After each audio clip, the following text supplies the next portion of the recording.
Hey guys, Sneaky Snake here, brothers in arms, World of Warships, and in today's video we're going to take a look at a fantastic game that I had in the Yueyang, the Tier 10 Pan-Asian Destroyer.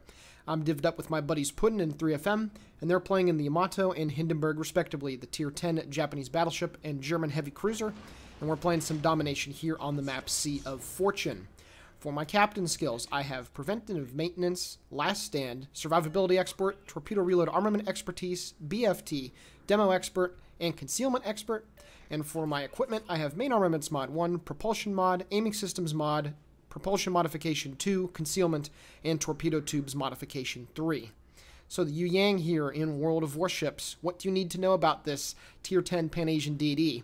Well, it's very similar to a gearing, and the reason why is because this design, the Allen M. Sumner class destroyers, were the precursors to the gearings, and as you can see by the in-game model, it basically looks like a slimmed down gearing, and that's exactly what it is. It's basically a hybrid Fletcher hull with the gearing armament systems. You get 2 turrets at the front, 1 at the rear, so 6 127mm guns, and then of course you have 10 torpedoes mounted in 2 quintuple launchers along the center part of the ship.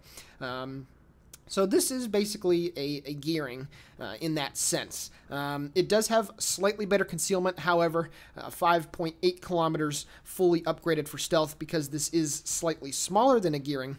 The ship also retains the same pretty good maneuverability as a gearing does, but the real difference therein lies in the torpedoes and the consumables. Now, for the torpedoes, they have a little bit less range, only 13.5 kilometers compared to the 16.5 that the gearing can tote. However, they do have slightly better detectability with the same reload and the same amount of damage being able to be dealt on a maximum hit. So these torpedoes are amongst the best performing torpedoes tier for tier in the game. And of course, I forgot to mention that they are deep waters, so they're not able to touch destroyers, but they are of course able to hit all of the other ships in the game. The other part about the Pan-Asian DDs that's very interesting is that they get an extra smokescreen for free. So you don't have to run Superintendent to be able to get 5 of them. It comes as standard. So with that being the case, you can afford to take 3 extra captain skill points and appropriate them to something else. For me, as you saw at the beginning, I have Demolition Expert. So with the 2 flags, the rate of fire does make up for the very low fire chance that the Yueyang has, and having a couple extra % fire chance is nice, and it's, it makes sense because when I look at my average damage in the gearing, which with over 100 games is about 107,000 damage, with the Yueyang I've played just over 40 and I'm sitting at 125,000. So this is a platform that deals damage a little bit better at the cost of reduced torpedo range and the inability to hit DDs with your torpedoes. At least that's how I view it in a nutshell. Now you can see here at the beginning of the game, I decided to go onto the B cap and try and get it secured for my team. I was a little hesitant about going too deep into the cap because I figured that the enemy Des Moines would be around, and what do you know, that's exactly what happens. So of course I'm going to be calling focus fire on this guy. However, I am taking some pretty big hits from him, and that's because it's a Des Moines. I mean, Des Moines do what they do. They got the really fast rate of fire on their 203mm main guns, and the only reason why I'm popping smoke right here is because I know that once I get out of the range of his radar, it'll be nice to be able to go off detection immediately, since I still have the gun bloom going from the rounds that I have shot down range before I popped it up. And there we go. I finally have gotten away from the Des Moines, or his radar has ran out, I should say, so now I immediately go back to being undetected. However, I did lose about 8,000 hit points there in that initial engagement, which is very unfortunate. 22,000 hit points is a decent bit to work with, but something like the Z-52, something like the Grozovoy, the Khabarovsk, the upcoming Japanese destroyers as well, all of them do have more hit points than you do. So you need to be very careful. And because this is a somewhat of a gearing hull, this ship does have a tendency to take armor-piercing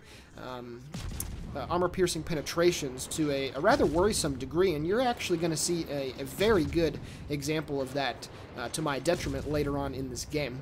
So with the Des Moines now kind of having to move behind the island, I figured that there's no reason for me not to get on the B cap. The enemy team has already captured A, and they do have a Shimikaze that's over on the C cap, so we're going to need to get one of these for our team here relatively quickly. And I realized that I do have a gap. The Des Moines radar is down, the shimmy is well to the east, and whatever the other shimmy, I should say, is well to the west. So what I'm going to do is just push in straight and try to get behind that island that is directly in front of me, and it should provide for me plenty of cover and concealment to be able to get this B cap for my team.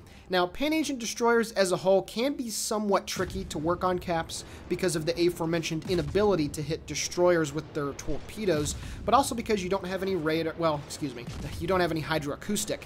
Now, if you want to be really cheeky, you can get rid of your smokescreen and use radar on the Yueyang, and it starts actually at tier 8 with the Pan-Asian destroyers. So you lose the ability to smoke up and get out of dodge from enemy shellfire by concealing up for the ability to move into pretty sneaky positions and utilize your radar. It has a range of 7.5 kilometers and it lasts for about 20 seconds, which, you know, that's kind of one of those radars that's, it's like the Chapayev, except it's very short range. It's not meant to be used to get a lot of spotting on a target for a significant length of time. It's best used when you're trying to hunt down enemy DDs that are at half health or less, and you're just trying to get a really quick and cheeky kill. So it's an interesting playstyle. I personally ran it quite a bit on the Chung Mu at tier 9, but while my statistics were plenty fine in it, I didn't feel like I was having as big of an impact on the game as I could have. Because these guns and the torpedoes are so good performing, you want to be able to maximize the amount of damage that you can get with these ships, at least in my opinion. So that's why I haven't bothered to use the radar on the Yueyang. However, it does have its time and place where it can be pretty helpful. Now, if you saw right there, when I tossed those torpedoes through the gap to the north of B, I did manage to get a hit, and it was not on the Zhao. So that means that the Des Moines or the North Carolina last spotted probably took one of those torpedoes, which is a good thing. I do manage to get the solo base cap on B, and like I said, even though I'm being radared right now, I am perfectly safe. There is no enemy ship that can get any good shots on me, and now the Des Moines radar goes down. Now, what you're going to see me do here is a massive mistake, and it's going to cost me a very large amount of my hit points. I continue to call for focus there on the Des Moines because he is pushing very brazenly into the B cap. You can see he is taking some pretty good damage from folks, and I am shooting the armor piercing at his broadside, but he is immediately going to turn his guns towards me. The rear turret hits me at a decent angle and does about 3,000 damage, and then the two front guns do about 6,000. So I took 9k damage, and you saw right there that I was angled at about a 20 to 25 degree angle, and unfortunately 203mm cruiser AP is able to do exactly what battleships are able to do at these kind of ranges. They're able to get armor-piercing penetrations because there's absolutely no way that those were all overpens. You do not do 9,000 damage with 9 overpens from a Des Moines. So I lost a whole bunch of hit points, and I was honestly really pissed at my team for not being able to focus that guy down. And, you know, I'd been having a little bit of a rough night, at least for my standards, up into this game. And then, you know, what a way to lose a whole bunch of hit points because some idiot Des Moines decided to try and push into B when he knew he was going to die.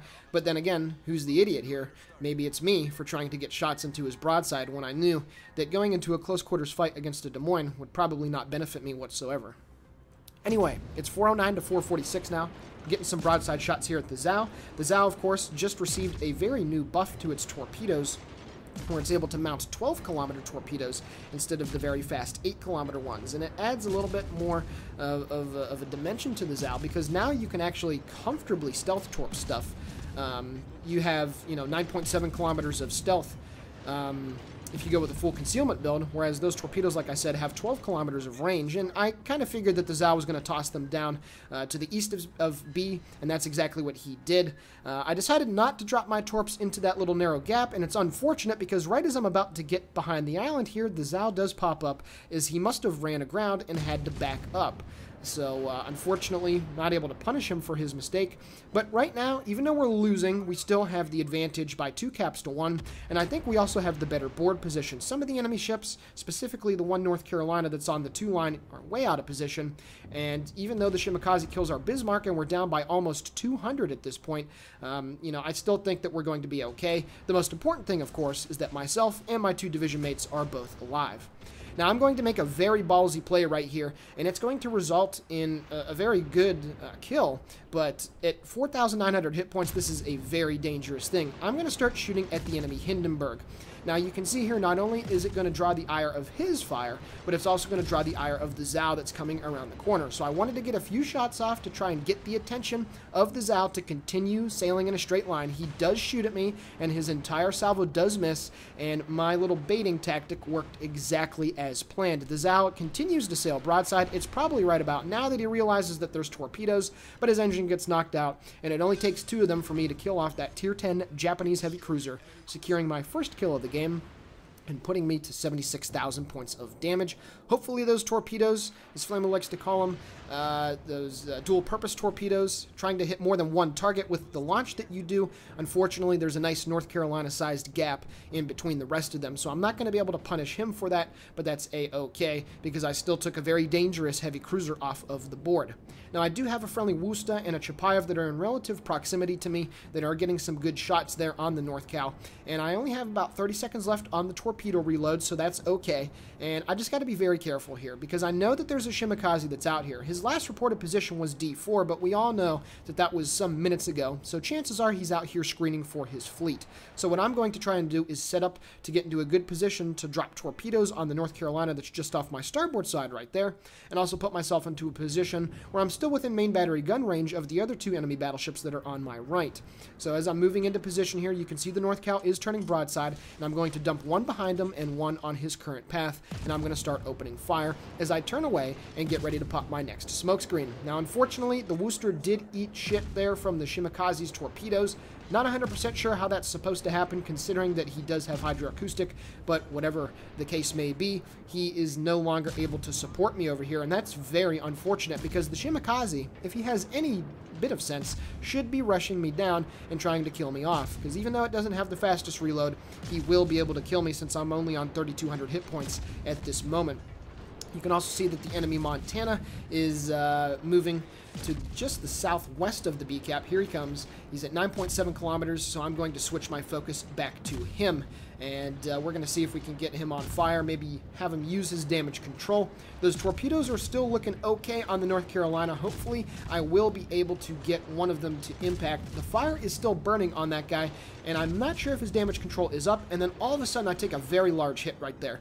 The Shimakaze blind fired into the smokescreen and chucked me for about half health. So now I'm in a very precarious situation as I do land 1 torpedo on the North Cal. He is going to continue the flood, but at this point, my full focus and attention is towards the Shimakaze, and as soon as I come around this smokescreen, I am going to get detected by him, and there we go. He's at 7,900 hit points, so I am going to be able to get the first 2 salvos off before he can reply.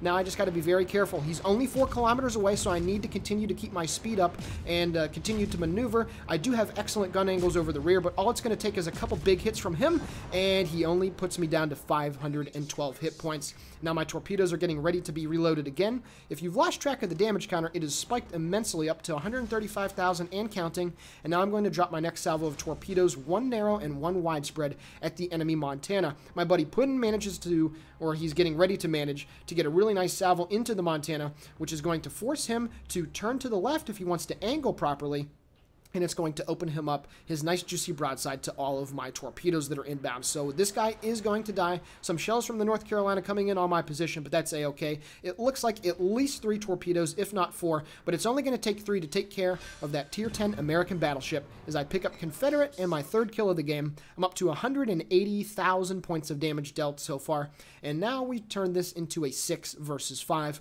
and we still have the B and the C cap. So me getting on B very early on, really doing our team a favor. Unfortunately, the Shimakaze, one of the other ones, manages to dev strike our Chapayev. So a couple of cruisers that really shouldn't be getting dev struck or getting hit really hard by destroyer torpedoes have been lost in this game, and those are 2 radar boats that we do not have at this point. So unfortunately, with only 512 hit points left, I am going to be the best eyes and ears for our team. So what I told Puddin in 3FM that I was going to do is now I was going to head to the south of the A cap and try to get spotting on both of the enemy battleships that are over there. So there's 550 left in the game. You can see, there we go, one of the North Carolinas does get spotted. It appears that he's staying relatively stationary over by the A-cap, so not 100% sure about his positioning. You can see the second North Carolina, wow, there's a lot of them in this game, aren't there? There's a second one that's moving just to the northwest of the B-cap. He's at 52,000 hit points, so Putin is going to have to handle that one with 3FM, as I'm going to continue to move over here because we got to get the sighting on these BBs. And there we go. The third North Carolina finally does take a pot shot, probably at 3FM. So we know that he's over right there straddling the 2 and the 3 line. So what I'm going to do here is move into position where I can intercept both of these battleships. That guy over there in the North Calfera 96 is appearing to stay in place. I'm not 100% sure why he's positioning himself right there, but at this point I think to myself, well, you know what, maybe I can get some good torpedoes through the gap. He's at 10 kilometers or 10.9 and closing, so as I get to about 10 kilometers I'm getting ready to drop my next salvo of torpedoes, and unfortunately I double clicked a little bit. You saw right there, the second that I clicked the second set of torpedoes, he starts to move backwards ever so slowly. I could have used that second torpedo salvo just a little bit to the right, but still, I got some fish going down range at that guy. It's 731 to 702. The enemy team has now made it a 5 versus 4 situation, and there's only 4 minutes and 27 seconds left, so every single death that happens from here on out is going to have massive ramifications on the rest of this game. You can see my buddy Putin is putting himself in a very nice position where he's making it very difficult for the enemy team to get to him, staying right next to that rock that I was at earlier in the game. My buddy 3FM is now turning out, and he realizes there's no point for him to push in, and he just needs to conserve his HP. And luckily for us, both of them still have a decent amount to work with. Now you can see my next torpedo manages to hit number 8 of the game, right into the supposed torpedo belt that the North Carolina has, and forces him to use his flooding, or his repair, to stop the flooding. So now I'm going to smoke up and get some good high explosive shots at him, and hopefully I will be able to light a fire on this guy with the rate of fire that I do have. It's unfortunate that I don't have Adrenaline Rush on this captain, but I choose to run all of the other aforementioned captain skills because I feel that they suit my style of play a little bit better in destroyers. And now I'm going to switch back to the third North Carolina, and hopefully I'll be able to get some good fire set on his superstructure. Very luckily for me, he flooded out for quite some time on the one torpedo that did manage to hit him, so it's going to speed up this engagement a lot faster. And you can see right there, I'm getting some very good shots right into the superstructure. I pick up the high caliber, my second medal of the game, and this is where aiming systems mod is coming right in handy. You can see a lot of shells on target right into the meaty section, the middle part of his ship, and hopefully this next one will be able to take care of business, which it does, as I pick up the Liquidator, a medal that I have not had in quite some time, on that tier 8 American BB. And now I'm going to continue to shoot here at the other enemy North Carolina. Putin manages to kill the other North Carolina, because I haven't said North Carolina enough in this replay, have I? The Hindenburg kills are North Carolina! Oh my gosh, so many North Carolinas. What are we going to do, people? Either way, the Shimmy is trying to bum rush my buddy Putin, but he knew that that was coming as I pick up the Witherer, and now Putin is going to easily move out of the way, and he nukes the Hindenburg that was in the backfield as 3FM is moving into position to get the Shimikaze taken care of, and Putin is in no position to get torpedoed by that guy. He made a very nice maneuver to speed up right as he was coming around the corner, and now hopefully 3-ball is going to be able to take care of business. I'm still burning down the North Carolina alive here as he finishes off that enemy destroyer, and that is finally going to end the game here on Sea of Fortune. Alrighty guys, taking a look now at the post-battle results. 672,000 credits received, 12.4k total experience, and 2.5k free XP earned. I picked up a quartet of medals including Witherer, Confederate, Liquidator, and High Caliber, a damage dealer's delight, off of 220,000 points of damage dealt, with 265 shell hits and 8 torpedoes. I sank 4 enemy ships, caused 7 fires, had 8 floodings, 1 solo base capture. Taking a look at the team score, 2,723 base experience in the winning effort. A very nice job right there by myself. And then my two buddies, Putin and 3FM, coming in second and third respectively, with 3 kills combined, and both of them going over 2,000 base experience as well. So a nice little div play right here, accounting for 7 kills and almost 7,000 base experience in this one. Taking a look now at the detailed report. 71,000 damage dealt with the main battery, 83,000 damage dealt with the torpedoes, and another 65,000, almost identical amounts of fires and flooding damage that I was able to do. And that is what the Yueyang just does, people. Put on as many damage dealing perks and equipment as you can, and just go out there, throw them torpedoes downrange every chance that you get, and let your rate of fire and fire chance on the guns deal a lot of damage. And like I said, I love the gearing. I really do. But the Yueyang takes the damage dealing potential up another notch while taking away a little bit of the utility that the gearing has. But of course, that's the American thing. Utility, utility, utility. And that's all right. It's a very nice niche playstyle that this ship has. And as mentioned, if you do want to go with the radar, you also have a pretty decent ability to get some cheeky kills in with it as well. So I hope you guys enjoyed this replay. This is the Sneaky Snake for BIA World of Warships signing off. Please consider giving the video a like, commenting on it, or possibly subscribing to the channel. All of it is very much appreciated. And with that being said, guys and gals, as always, have a great day.